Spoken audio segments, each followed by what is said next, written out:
Hi, my name is Mariam, and I am going to be talking about the support group I led yesterday on Saturday at 1 p.m., 25th February, at a nearby school called Idopia. I was the only facilitator, leader, 8 moms and 4 fathers, and the duration was about 2 hours. The main purpose of the group was for parents to come together and talk about their yelling or hitting habit, if that's kind of what they're doing, and their tendency to get dysregulated, and to come together and see that they're not alone in these struggles that they have, and to see if they can get together and find some solutions for staying emotionally regulated.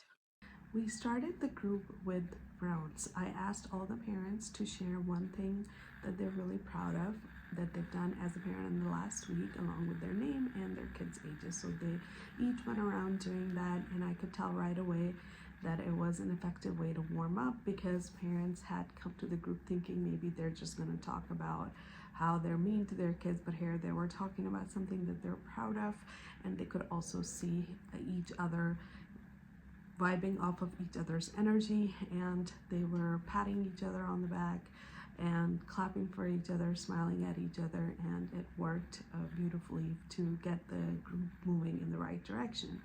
Next, I decided to bring the group's focus to why we get dysregulated. So that's the question that I asked them. At this point, an interesting thing happened, that fathers started to say that they really don't get dysregulated at all, and they were like, we don't even know why we're really here, because we never yell at our kids. And their wives disagreed with them and said that that wasn't true, and started reminding them of incidents that had happened very recently. So now we had effectively moved from the norming to the storming stage, and as I had learned in the Forsyth Group Dynamics book, that is a healthy part of the group if the leader is able to facilitate this kind of a conflict, which is exactly what I did. I asked each of the parents to think about what is the thing that dysregulates them or upsets them, even if they don't necessarily yell, because I see that's what the dads didn't really want to talk about. And once I posed the question this way, the dads did start to share that what is upsetting for them is when children are constantly asking for toys or not valuing money, and it seemed like that was more the focus of the dads, whereas the mothers generally tend to judge themselves as mothers when their kids are not also acting regulated. They act angry or really upset or have really big feelings. So it seemed like the triggers were different, but they both did have a tendency to get dysregulated. So there was that commonality between them. At this point, I use a summarizing and linking technique to bring our topic back on point, which is that parents do get dysregulated, but just at different things. And we moved along in a more cohesive manner after that.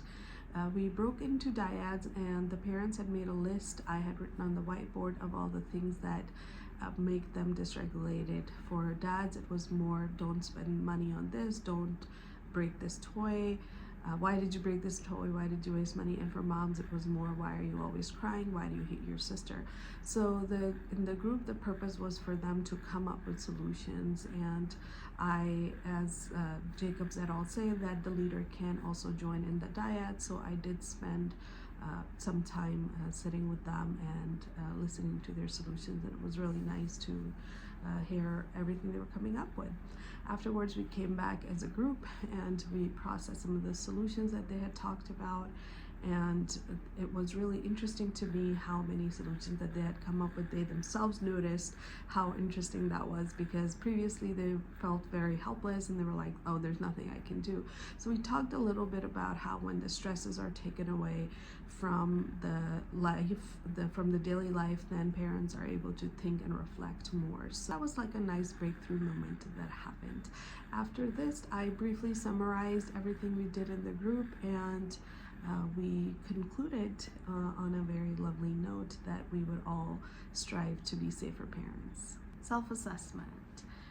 Something I think I did really well was to keep the group moving along even when the challenge came up. I wasn't thinking that that's going to happen, that where the father's just going to be like, oh, we never lose our temper. So I wasn't expecting that. And but I think I moved well through the challenge by using the reflecting, active listening skills, and deepening the focus. As a leader, I think that really helped, because then we delved into, okay, what are the differences, the different ways that parents get dysregulated. So I think I did pretty well with that.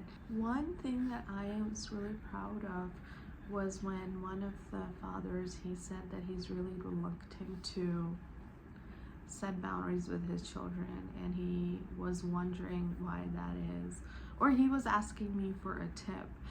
But instead of giving him a tip, I asked him. So I used the thoughtful question and clarification technique to ask him what keeps him from setting a boundary.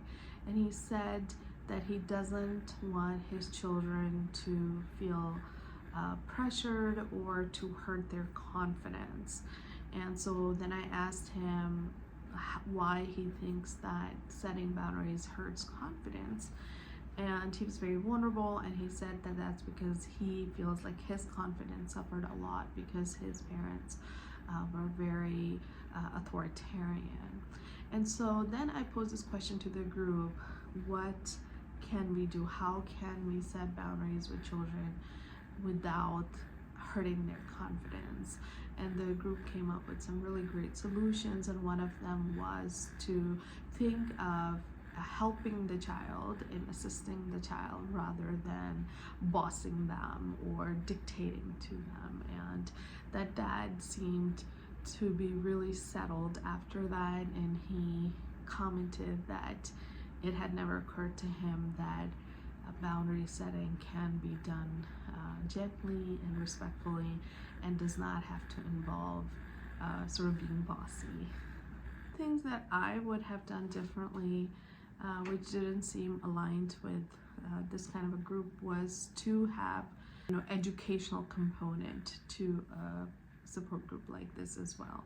But I think that my biggest takeaway was that sometimes you can have group members that resist and are not ready for whatever the group is for. I could see that perhaps maybe the moms dragged the dads, and they were really interested in coming, so they were a little bit resistant at first.